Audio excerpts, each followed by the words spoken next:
बहुत समय पहले की बात है। एक विशाल और समृद्ध राज्य में राजकुमार आर्यन नाम का एक युवक रहता था। वो न केवल साहसी और पराक्रमी था, बल्कि उसका हृदय भी बहुत कोमल था। उसे महल की चकाचौंध से ज्यादा प्रकृति की गोद में समय बिताना पसंद था। एक दिन शिकार खेलते समय आर्यन अपने सैनिकों से बिछड़ गया और जंगल के गहरे हिस्से में जा पहुंचा। वहां उसने एक निर्मल नदी बहती देखी। नदी के किनारे एक युवती कपड़े धो रही थी। वो कोई साधारण युवती नहीं थी, बल्कि गांव के धोबी की बेटी माया थी। पहली मुलाकात, माया जितनी सुंदर थी उतनी ही सादगी से भरी हुई थी। जब आर्यन की नज़र उस पर पड़ी तो वो उसकी सादगी और उसकी आवाज़ की मधुरता देख मंत्रमुग्ध हो गया। वो नदी के किनारे गुनगुना रही थी और कपड़े सुखा रही थी। राजकुमार ने पास जाकर पानी मांगा। माया ने जब सिर उठाकर देखा तो उसकी आंखों में एक अजीब सी चमक थी। वो जानती थी कि ये कोई साधारण व्यक्ति नहीं है, क्योंकि आर्यन के वस्त्र और उसकी तलवार उसकी उच्च श्रेणी का परिचय दे रहे थे। पनपता हुआ प्रेम। उस दिन के बाद से राजकुमार आर्यन अक्सर शिकार के बहाने उसी नदी के किनारे आने लगा। दोनों के बीच बातचीत होने लगी। माया उसे जंगल की जड़ी बूटियों, पशु पक्षियों की कहानियां सुनाती और आर्यन उसे बाहरी दुनिया के किस्से बताता। आर्यन को माया की सादगी से प्रेम हो गया था। उसे इस बात की कोई परवाह नहीं थी कि वो एक राजकुमार है और वो एक गरीब धोबिन की बेटी, लेकिन समाज और राजमहल के नियम इतने सरल नहीं थे। एक शाम जब आर्यन महल वापस लौटा तो उसके पिता महाराज विक्रम ने उसे अपने पास बुलाया। महाराज के चेहरे पर चिंता की लकीरें थीं। उन्होंने आर्यन से कहा, पुत्र, पड़ोसी राज्य की राजकुमारी के साथ तुम्हारे विवाह का प्रस्ताव आया है। यह हमारे राज्य की सुरक्षा और मित्रता के लिए बहुत जरूरी है। आर्यन के पैरों तले जमीन खिसक गई। वो माया को वचन दे चुका था कि वो कभी उसका साथ नहीं छोड़ेगा। अब उसके सामने दो रास्ते थे, अपना राजधर्म या अपना प्रेम। महाराज विक्रम के विवाह प्रस्ताव ने राजकुमार आर्यन के जीवन में एक ऐसा तूफान खड़ा कर दिया था जिसकी उसने कल्पना भी नहीं की थी। महल की विशाल दीवारों के बीच आर्यन खुद को कैद महसूस करने लगा। एक तरफ उसका वो कर्तव्य था जो उसे विरासत में मिला था, और दूसरी तरफ वो पवित्र प्रेम था जो उसने उस नदी के किनारे पाया था। उस रात आर्यन सो नहीं सका। वो पूरी रात अपने कक्ष के झरोखे से दूर अंधेरे में डूबे उस जंगल की ओर देखता रहा जहां माया का घर था। सुबह होते ही उसने निर्णय लिया कि वो छिपकर रहने के बजाय अपने पिता से बात करेगा। अगले दिन दरबार खत्म होने के बाद आर्यन महाराज के निजी कक्ष में पहुंचा। पिताजी, मुझे आपसे कुछ कहना है। आर्यन की आवाज में दृढ़ता थी, लेकिन दिल में घबराहट। महाराज ने मुस्कुराते हुए कहा, कहो पुत्र, क्या तुम विवाह की तैयारियों के बारे में बात करना चाहते हो? नहीं पिताजी, मैं वह विवाह नहीं कर सकता। मेरा हृदय कहीं और समर्पित हो चुका है, आर्यन ने साहस जुटाकर कह दिया। महाराज के चेहरे की मुस्कान गायब हो गई। इसका क्या अर्थ है आर्यन? तुम जानते हो कि तुम क्या कह रहे हो? वो कौन है? जब आर्यन ने माया और उसके धोबी परिवार के बारे में बताया तो महाराज का क्रोध 7वें आसमान पर पहुंच गया। एक धोबिन की बेटी? क्या तुम भूल गए हो कि तुम इस राज्य के भविष्य हो? एक राजकुमारी ही इस सिंहासन की शोभा बढ़ा सकती है, कोई साधारण लड़की नहीं। दूसरी ओर माया को भी इस बात का एहसास होने लगा था कि उसका और राजकुमार का मिलन इतना आसान नहीं है। उसकी मां ने उसे चेतावनी दी थी, बेटी, ऊंचे महलों के लोग केवल मनोरंजन के लिए नीचे आते हैं। जब बात कुल और मर्यादा की आती है तो वे हमें भूल जाते हैं। माया नदी के किनारे बैठी रो रही थी जब आर्यन वहां पहुंचा। उसने देखा कि उसकी आंखों में आंसू थे। माया, तुम रो क्यों रही हो? आर्यन ने उसके पास बैठकर पूछा। राजकुमार, हम दो अलग अलग दुनिया के लोग हैं। आपके पिता कभी मुझे स्वीकार नहीं करेंगे और मैं नहीं चाहती कि मेरी वजह से आप अपने परिवार और राज्य को खो दें। आर्यन ने उसका हाथ थाम लिया और कहा, माया, प्रेम कोई पद या जाति नहीं देखता। मैं तुम्हें वचन देता हूं कि मैं तुम्हें सम्मान दिलाऊंगा। जब महाराज ने देखा कि आर्यन मानने को तैयार नहीं है तो उन्होंने एक चाल चली। उन्होंने अपने सेनापति को आदेश दिया कि माया के परिवार को राज्य छोड़ने का आदेश दिया जाए या उन्हें बंदी बना लिया जाए। महाराज चाहते थे कि माया खुद ही आर्यन की जिंदगी से दूर चली जाए। सेनापति जब माया के घर पहुंचा तो पूरा गांव इकट्ठा हो गया।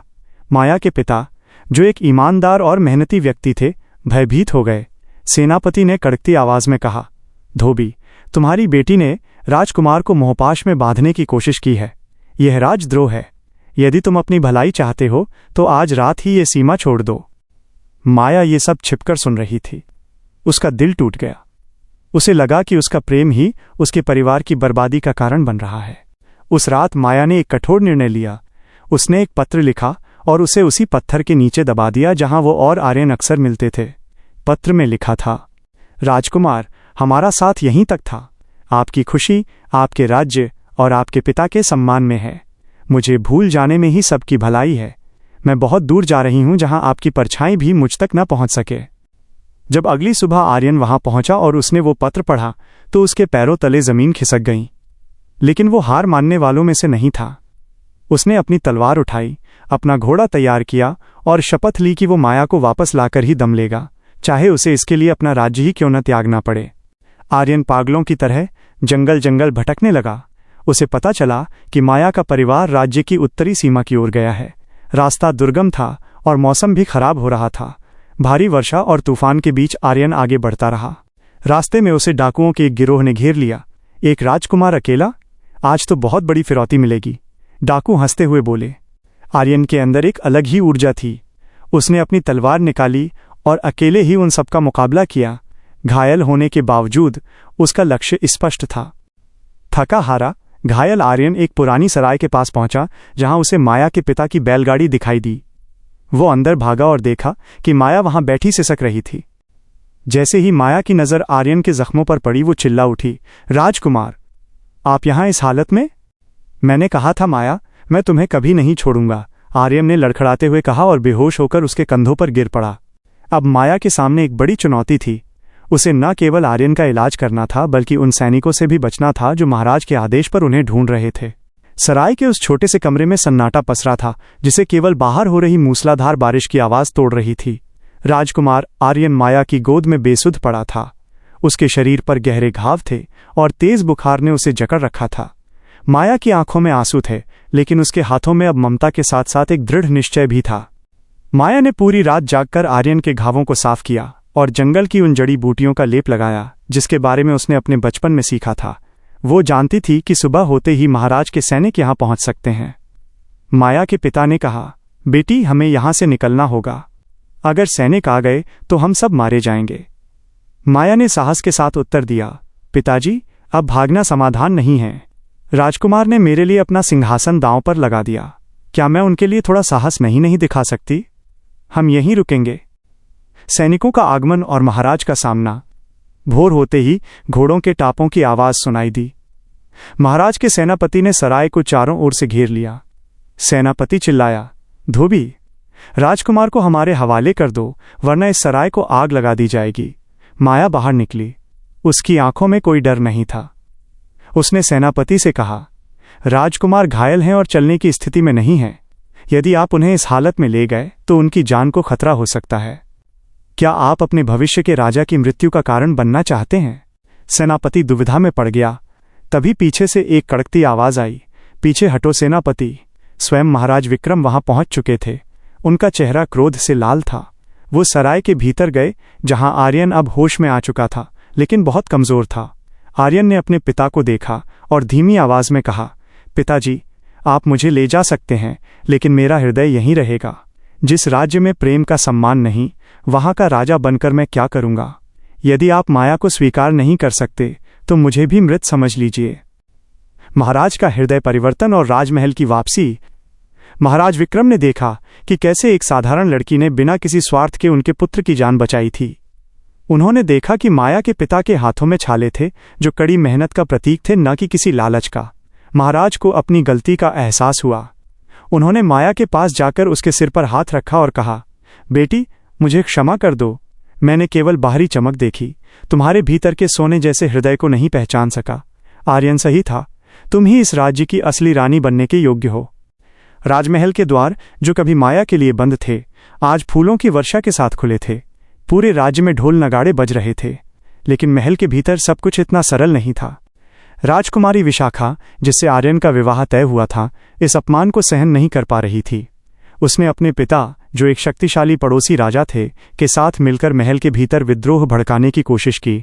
दरबारियों के एक गुट ने माया का विरोध किया, ये तर्क देते हुए कि एक धोबिन कभी राज्य की मर्यादा नहीं समझ सकती। माया को नीचा दिखाने के लिए एक बड़ी परीक्षा रखी गई।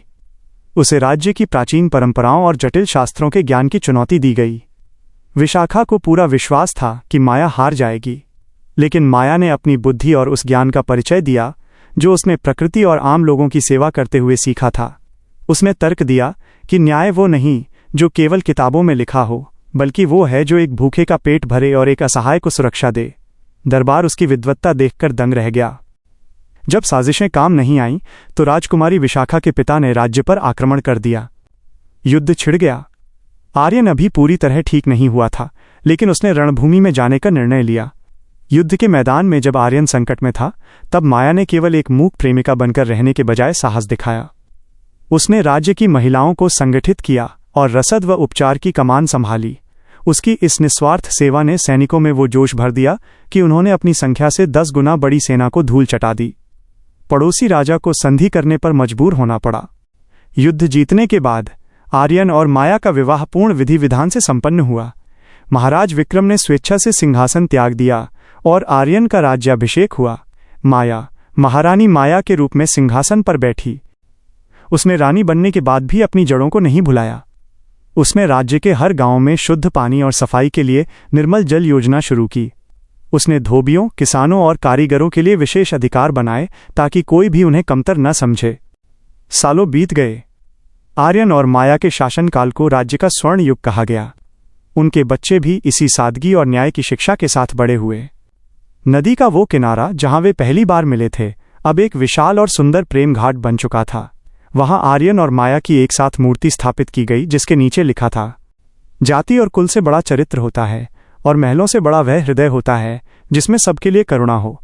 आज भी उस राज्य के लोकगीतों में एक राजकुमार और एक धोबिन की बेटी की कहानी गाई जाती है, जो हमें याद दिलाती है कि जब प्रेम सच्चा हो तो वो पहाड़ों को हिला सकता है और इतिहास की धाराओं को बदल सकता है।